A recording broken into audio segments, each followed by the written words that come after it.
Welcome or welcome back, dear students. This is your tutor Fatima Kazi for semester 3 direct taxation 1. Now हमें बहुत ज़्यादा खुशी होनी चाहिए क्योंकि finally we have moved to the second last chapter of our syllabus. Ma'am second last? हाँ, इतनी जल्दी खत्म हो गया ना सब. अच्छी बात है, रिवीजन का टाइम मिलेगा. अच्छा, so ये second last क्या है? Capital gains. क्योंकि अभी तक हमने क्या किया? अभी तक हमने 5 heads में से पहला सैलरी, दूसरा हाउस प्रॉपर्टी, तीसरा पीजीबीपी, तीनों कंप्लीट कर लिया है. Now we are moving towards capital gain और इसके तुरंत बाद हम लोग करेंगे other source which is very easy और वो हमारा लास्ट सोर्स होने वाला है और उसके बाद टाटा बाय बाय.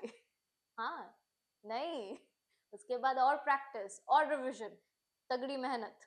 सही है? Okay, so today's chapter capital gain. It's all about capital assets and transfer. बस, absolutely.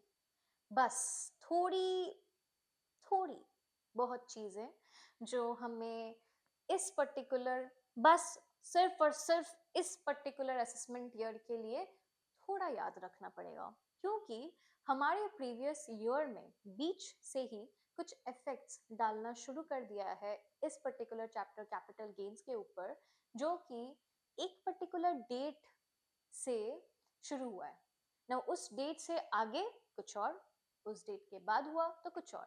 तो हमारा जो प्रीवियस ईयर है वो बहुत ही ज्यादा क्रूशियल है.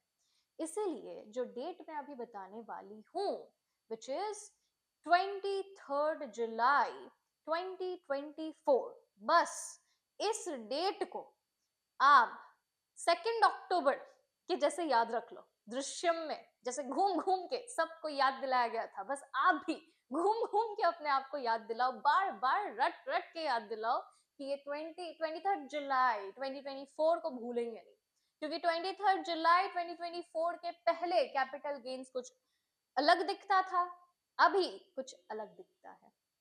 मतलब आफ्टर, ऑन और आफ्टर 23 जुलाई 2024 से. तो इसीलिए इस पर्टिकुलर बात को ध्यान में रखते हुए हम लोग शुरू करते हैं हमारा ये चैप्टर. और जैसे कि मैंने ऑलरेडी आप लोगों को बताया कि capital gains is all about two things. क्या क्या बोला मैंने? दो नाम बताया मैंने. दो नाम क्या क्या बताया? दो टर्म जो मैंने यूज किया. पहला टर्म था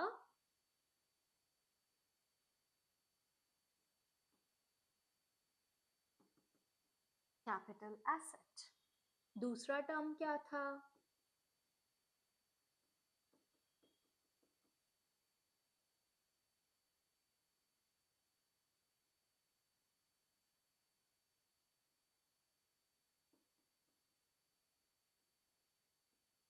ट्रांसफर. एक कैपिटल एसेट, एक ट्रांसफर. अंडर सेक्शन 45 चार्जेबिलिटी के लिए हमें ये दोनों चीज का ध्यान रखना है. क्या?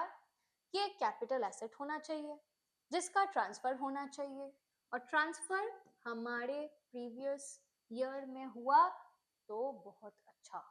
तो ऑब्वियसली वही. तो हमारे प्रीवियस ईयर में एक कैपिटल एसेट का अगर ट्रांसफर हुआ, हमने किया, तो उसके ऊपर हमें या तो शॉर्ट टर्म या तो लॉन्ग टर्म गेन होगा और उसी के ऊपर हमें टैक्स देना पड़ेगा. बस इतना ही है, वेरी सिंपल. बट अभी थोड़ा थोड़ा थोड़ा करके एक एक टर्म को अच्छे से जानते हैं. सबसे पहला टर्म